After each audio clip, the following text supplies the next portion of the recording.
Happy Thursday, everyone. Welcome to another episode of Day in the Life of Vintage Classic Specialist. So, busy day here in the shop. It was me and Jacob for most of the day, trying to knock some things out. And so, I finally took some time to turn my attention to this beauty here. Again, this is a 65 Beetle that was restored. Very nice restoration, I should mention, by our friend Lenny Kopp over at West Coast Classic Restorations. Restoration was finished. The owner said he thought in about 2021. Gorgeous car, inside and out. Lenny's shop, top notch, of course. Just a beautiful car. The interior, the paint, everything on this car. Complete pan-off restoration. This car, you could eat off any part of this car and you wouldn't get sick because it's that clean. Reminds me a lot of our 64 One Family Beetle that we built that we finished in October. Both of these cars, just literally like pick a spot on this car and eat your dinner off it because these things are that clean. Anyway, so the main thing that this one came in for was an attitude adjustment.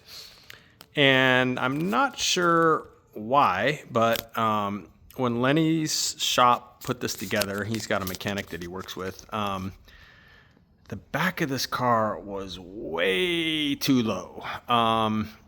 Beetles pretty much across the board sit a little higher in front than in back. That's normal. But Jacob and I spent, probably at least half an hour yesterday just like measuring every possible thing on this car, trying to figure out ultimately like how much we need to raise the rear suspension to get the car to sit level or slightly nose up, if anything. We definitely don't want it raked like a cowlick bug. It should be, again, level or slightly lower and back. And so we just took a crap ton of measurements because the thing is there's not really that many good points of reference. The thing that we found is, and that I've seen this before, is that fenders are not all created equal, for example. So you can measure the center of the arch on this fender and then the same side on the other side. And they can be off quite a bit, like, say maybe half inch or so. But then you measure like the bottoms of the fenders to the ground or the running boards or to the trim and some other reference, and they could be like dead on, or maybe the one side is a little lower, but not nearly as much as you would have got by just measuring fender arches. So be careful with those because they're not always the same left to right. Again, I don't know if this car had a replacement fender on it during the restoration process. I think these might be aftermarket fenders. I didn't look at them that close, but they might be aftermarket replacement. Anyway, long story short, be careful where you choose your references when taking measurements. But anyway, we took a lot of measurements, and finally we came up with a couple things. One is that the driver's side of the car was definitely lower by like a 1/4 inch-ish.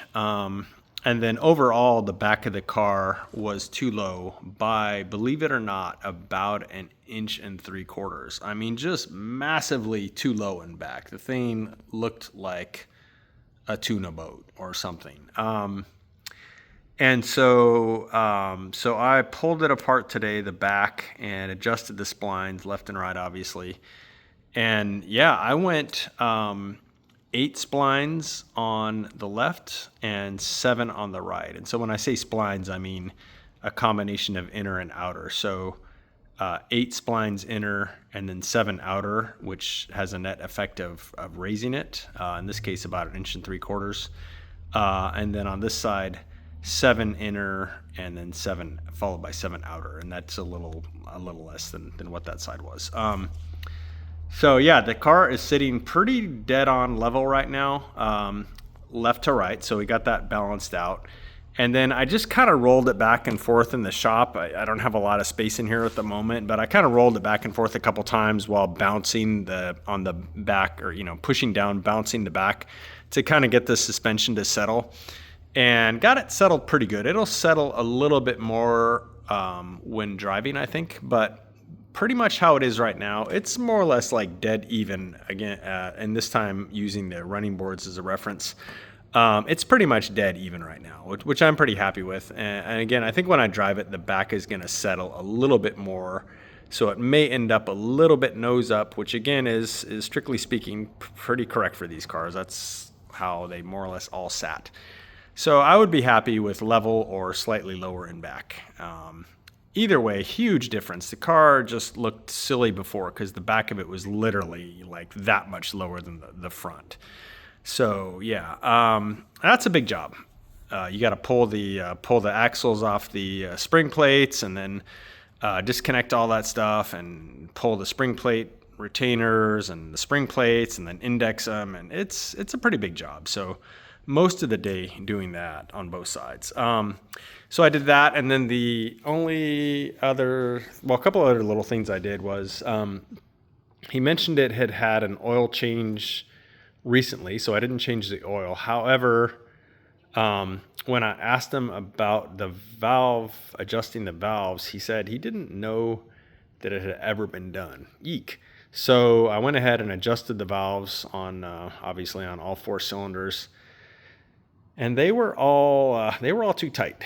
So I didn't bother getting out a feeler gauge and measuring them, but a couple of them felt like they were essentially 0.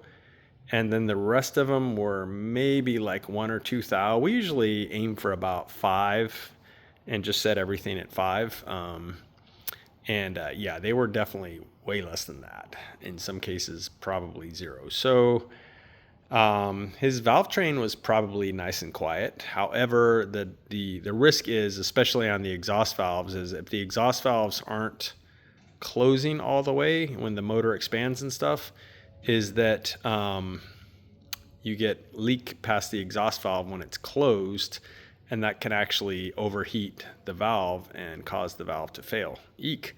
So that's not good. Anyway, so yeah, valves are all adjusted now. Popped his distributor cap, and surprisingly, his points were dead on 16 thou, so those are fine.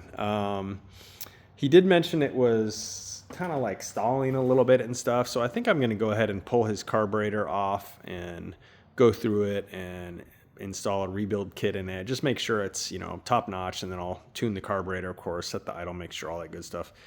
And then I still need to check the ignition timing. So yeah, that's kind of the main things on this car. It's just a little tune up, hopefully get it running a little bit better, and then the attitude adjustment there in the back was really kind of like the main thing. So anyway, some good progress on that beauty today.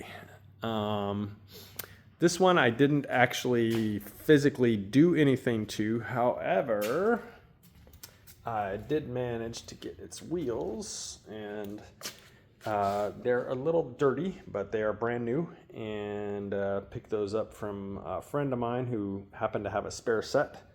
So bam, there's those. The tires, I spent a while today chasing around tires.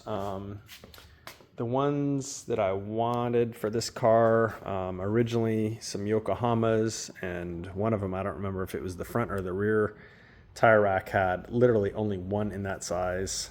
So then I went to some other tires, which brand is escaping me now, but they're kind of a known performance tire. And I found those, but those were going to be like Thursday before I could get 2 of them. Trying to keep this car moving. So I did find locally one of the shops that I know is going to get a pair or a set tomorrow. So we'll have all the tires for this thing tomorrow, get these all mounted up, and then put them on the car. And then at that point, that's when we'll go ahead and figure out the spacing here to get this to look awesome. Probably aim for it to sit about like that, although we could go out a little further on the back.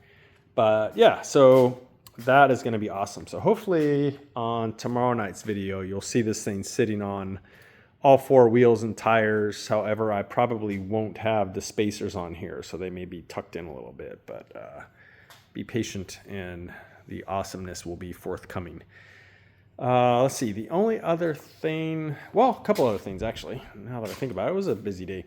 So this customer shipped down his motor, and it arrived today. And a couple things. One is he sent an engine case, which is a very close match to this bus. I think it's maybe like the same month or something. I don't think it's numbers matched, but I think it's like the same month. So super cool. And then he sent down a complete, more or less complete donor motor. And so I had Mr. Jacob go ahead and tear that donor motor apart. And when he finally split the case, he found a couple things that were fairly interesting. One of which is that.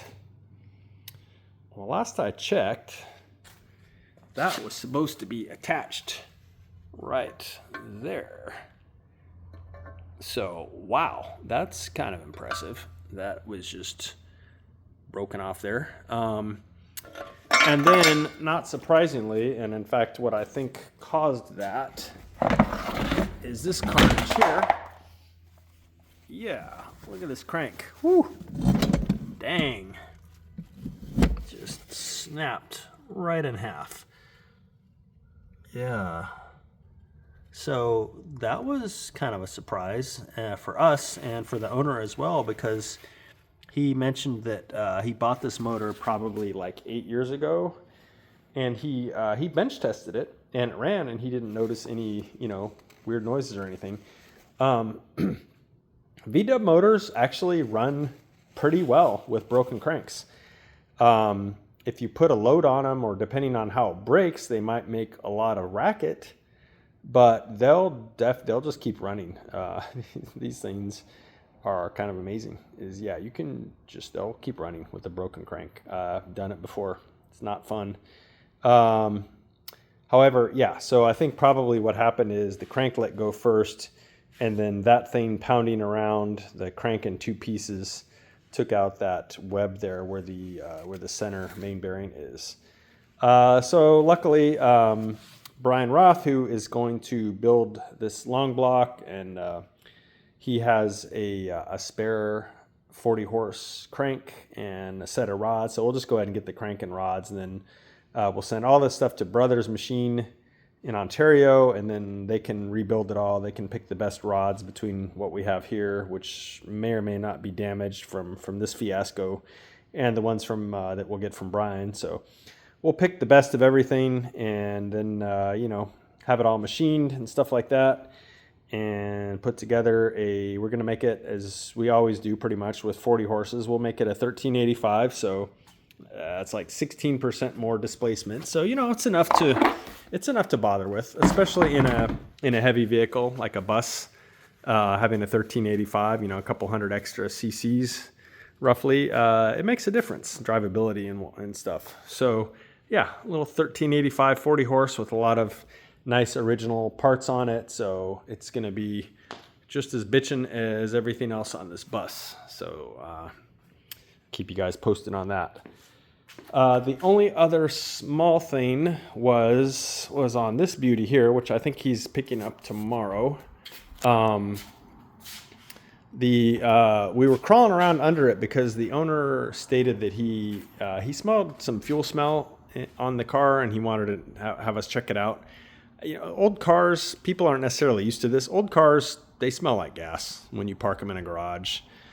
And they don't have the same systems as modern cars with all this vapor recovery type systems and stuff, and all these charcoal canisters and all this stuff all over the place. These things the fuel system has to be vented in some ways, the cap and so on, and the little vent that runs down through the front of the car.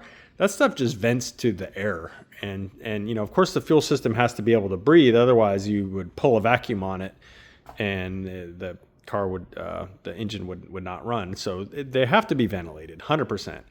And these old cars, they just didn't have any means of capturing those fuel fumes. So they pretty much smell like gas. Anyway, so we crawled around underneath this car to make sure there weren't any actual drips or weeping or anything with fuel lines. Fuel lines are all great. So again, it's just, a 64 Beetle, they smell like gas.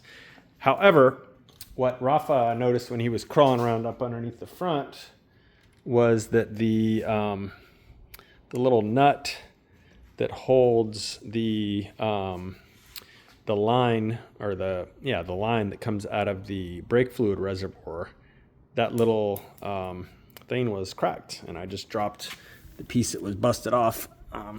But yeah, this little round disc is supposed to be on this side of this thing, and that's what kind of holds the hose. There's like a rubber grommet on the hose, and then this thing kind of screws onto the reservoir itself and squeezes that little rubber grommet, and that's what forms your seal on the outlet of the master cylinder reservoir. Anyway, noticed that this thing was broke, so got under there and replaced it. So yeah, that's pretty much it for this car. I think we checked off all the other boxes he wanted us to that we were able to, I think. And yeah, so probably leaving tomorrow, and then we'll have some room for something else. We'll see what's coming in next. But yeah, so busy day in the shop. Jacob and I here working hard all day and getting stuff done. And that is it for today. So thank you for watching, and we will see you guys again tomorrow. Bye.